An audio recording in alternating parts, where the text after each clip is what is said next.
এই হচ্ছে একটা রিয়েলিস্টিক পাম্প রুম। ভাই এই জায়গায় দেখতে পারবেন কত সালে, এটা হচ্ছে কত সালে দেন তো ম্যানুফ্যাকচারিং, দেন তো কত সালে।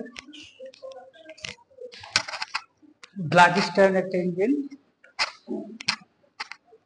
এই মোটরটা হচ্ছে HTEC, এটা হচ্ছে পাম্পের নেম প্লেটটা।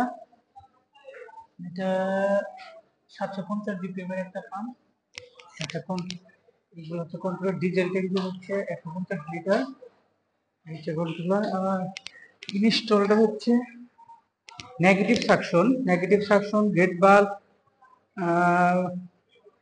নন return bulb, flexible joint, pump flexible joint, নন return bulb, gate bulb, pressure switch.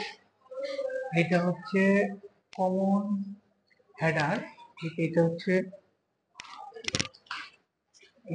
Common হেডারটা।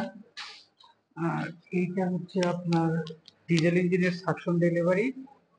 আর হচ্ছে এটা হচ্ছে ফ্লো মিটারের লাইন, ফ্লো ডিটেক্টরের। ইলেকট্রিক্যালের যে জিনিসটা, এই ফ্লো মিটারের লাইনটা একটু প্রবলেম আছে। ডিজেল ইঞ্জিনের এটা হচ্ছে এমএস মেবি, এটাকে এসএস করতে হবে। ডিজেলের যে লাইনটা এমএস আছে, এটা এসএস করতে হবে।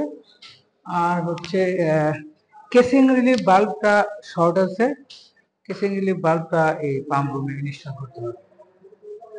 আর হচ্ছে ইয়ে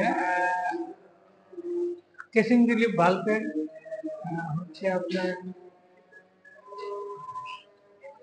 এটা শর্ট আছে, সেটা হচ্ছে যে আপনার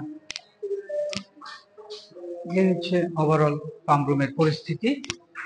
পাম্প রুমটা ইন্টারফেসিং করা আছে, সবগুলা ইন্টারফেসিং করা আছে। এটাকে পজিটিভ সাকশনে আর কি কাজ করতে হবে, টোটাল মিলে এটাকে পজিটিভ সাকশন আনতে হবে।